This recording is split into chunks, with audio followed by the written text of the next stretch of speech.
নমস্কার বন্ধুরা, আপনাদের সকলকে আমার চ্যানেলে স্বাগত।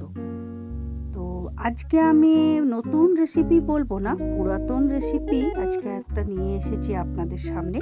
ধোকার ডালনা, এটা বহু পুরাতন রেসিপি।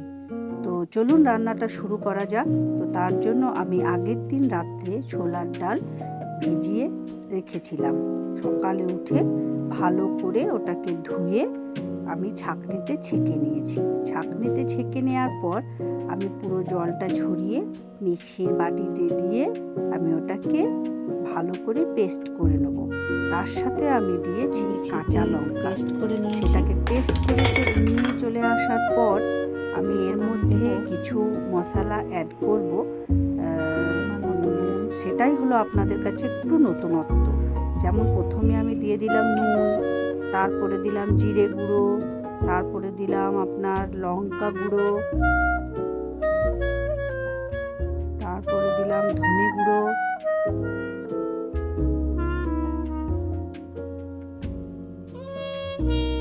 হলুদ দিলাম। সব কিছু দিয়ে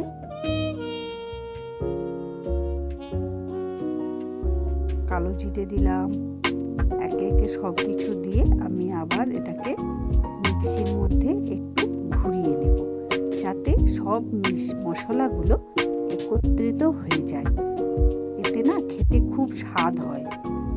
হাতে করে মেশালে হয়তো মশলাটা ঠিক মতো মিশতো না। তো যাই হোক, মিশিয়ে নিয়ে আমি আবার ফেরত চলে এলাম।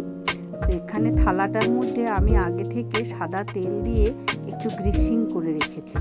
গ্রিসিং করা থালাটার মধ্যে ওই মশলা এবং ছোলার ডাল বাটাটাকে আমি পুরো ঢেলে দিলাম।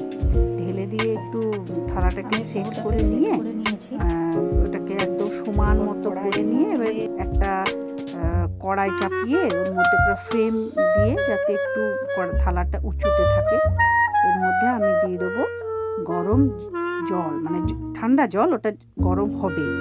গরম জলের মধ্যে আমি ওই থালাটাকে বসিয়ে দেব। তো ওটা আপনাদের একটু ঠান্ডা থাকা অবস্থাতেই করতে হবে, কেন পরে কড়াইটা গরম হয়ে গেলে না বসাতে একটু অসুবিধা হবে।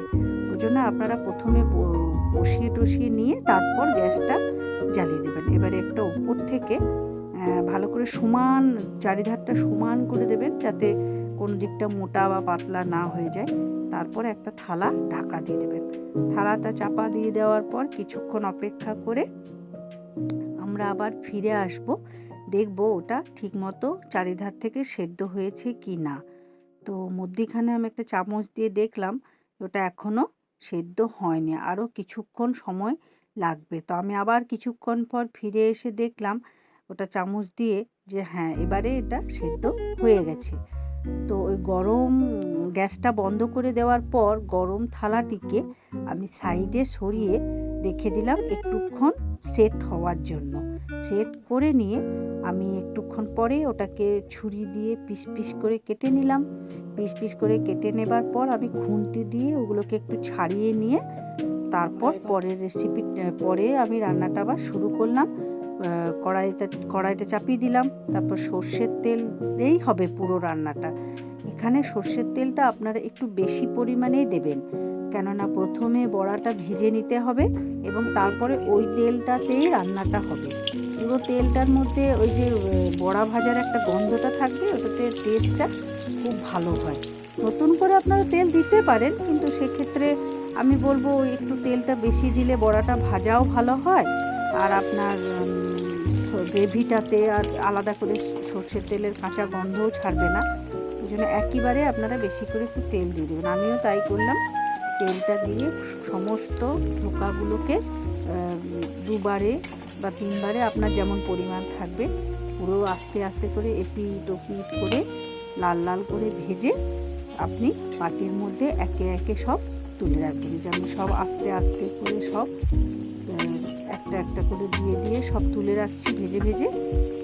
এই যে লাল লাল একটু মানে উপরটা দেখবেন কালারটাও চেঞ্জ হয়ে যাওয়ার সাথে সাথে আপনার ওটার মধ্যে একটা ফ্লাফি ভাব চলে আসবে, বেশ নরম নরম। তারপর আপনি একে একে এগুলোকে সব তুলে নিন বাটির মধ্যে তুলে নিয়ে আরও যদি থাকে আপনার সেগুলোকেও দিয়ে ভালো করে ভেজে নিয়ে এবার আপনি পুরোটাকে তুলে নেবেন। বাটির মধ্যে। একটু ব্রাউন ব্রাউন ওপরটা যেন কালারটা হয়, একদম পুরো হলে না দেখতে ওটা ঠিক ভালো লাগবে, একটু একটু লালচে লালচে টাইপের। এই যে আমার সব বড়াগুলো মোটামুটি ভাজা হয়ে গেছে। এবার আমি আবার ওই কড়াইটার মধ্যেই, গরম তেলটার মধ্যে দিয়ে দিলাম আপনার কালো জিরে, দুটো তেজপাতা আর শুকনো লঙ্কা।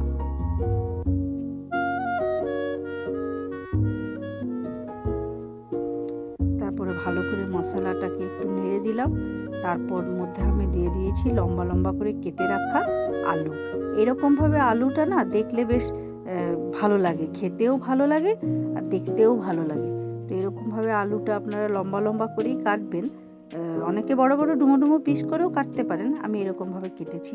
তো এরকমভাবে কেটে নেওয়ার পর ভেজে নিলাম। ভেজে নিয়ে আপনার এরকম একটু লালচে লালচে যখন রং ধরে আসবে তখন আপনি দেবেন নুন। নুনের পরে দিয়ে একটু নাড়াচাড়া করে ওটার মধ্যে দিয়ে দেবেন টমেটো কুচিটা। টমেটো কুচিটা দিয়ে 2-4 বার নাড়াচাড়া করে একটু একটু ঢাকা দিয়ে দিলে, টমেটোটা এখন একটু অফ সিজনের টমেটো তো একটু শক্ত থাকে, ওটাকে একটু ঢাকা দিয়ে দিলে আপনাদের সেদ্ধও হবে আর তাড়াতাড়ি আলুটাও নরম হয়ে যাবে, টমেটোটাও নরম হয়ে যাবে। কাজে আপনারা একটুক্ষণের জন্য চাপা দিয়ে দেবেন। তারপর আবার ঢাকনাটা খুলে ওর মধ্যে আমি দিলাম আদা বাটা, তারপরে দিলাম জিরে বাটা, লঙ্কা গুঁড়ো, তারপরে দিলাম ধনে গুঁড়ো, হলুদ, সব কিছু দিয়ে ভালো করে মশলাটা আমি কষিয়ে নেবো যতক্ষণ না এটার থেকে তেল ছেড়ে আসছে। নিরামিষ দিনের রান্না তো আপনারা এখানে যারা গরম মশলা খেতে পছন্দ করেন তারা গুঁড়ো গরম মশলাও এখানে নামাবার আগেটাতে অ্যাড করতে পারেন। আমি গরম মশলাটা খুব একটা পছন্দ করি না বলে আমি দিইনি, অপশনাল, আপনারা দিতে চাইলে দিতে পারেন।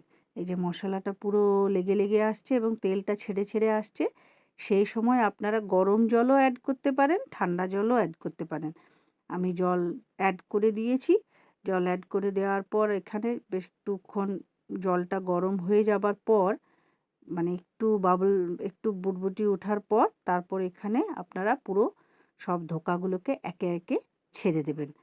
ছেড়ে দেওয়ার পর এটা একটু ফুটবে, একটু ফুটলে না ওই ভেতরে আপনার যে গ্রেভির রসটা আছে এটা ধোকাটার মধ্যে ঢুকলে একটু নরম, খুব ভালো লাগবে খেতে, নুনটাও ভেতরে যাবে।